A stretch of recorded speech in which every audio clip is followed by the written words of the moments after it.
ভাত খেলাম না কি বলে? হ্যাঁ হ্যাঁ হ্যাঁ, ভোট দেওয়া হয়ে গেল। হ্যাঁ হয়ে গেল। চা খাও, চা দে তো। না না না, চা খাইনি।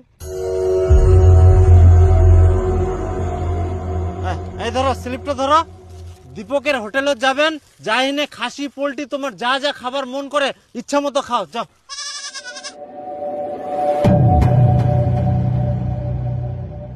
আর ভাস্তা ভোট দিয়া? না না, এখনো আসেনি। তাড়াতাড়ি আসিবা, কহ ভোটটা না দিলে হবে। আচ্ছা কাকা, ঠিক আছে। হ্যাঁ হ্যাঁ, যাও যাও, পাঠাই দাও। আর কেউ বাকি থাকলে পাঠাই দেন। আচ্ছা ঠিক আছে। খাসি পোল্ট্রি গুলা শেষ হয়ে যাবে, না হলে তাড়াতাড়ি এসো।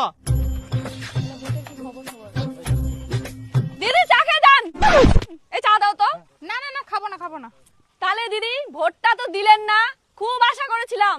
সেদিন বাড়িতে গেলাম, তরকারি রান্না করে দিলাম। দিদি জিন্দাবাদ জিন্দাবাদ। এত ভালো সম্পর্ক, তবুও ভোটটা দিলেন না দিদি। ভোট কিভাবে দিব? সেদিন তো তরকারিতে লবণই দেননি। সব তরকারি নষ্ট, ফেলে দিতে হলো। সেটা নিয়ে বাড়িতে কত গন্ডগোল। তখন আমাকে সবাই বকাবকি চালু করলো, কিরকম তরকারি রান্না করেছি। তরকারি রান্না করতে পারে না, রান্না করতে চলে আসছে। সারাদিন না খেয়ে থাকতে হয়েছে।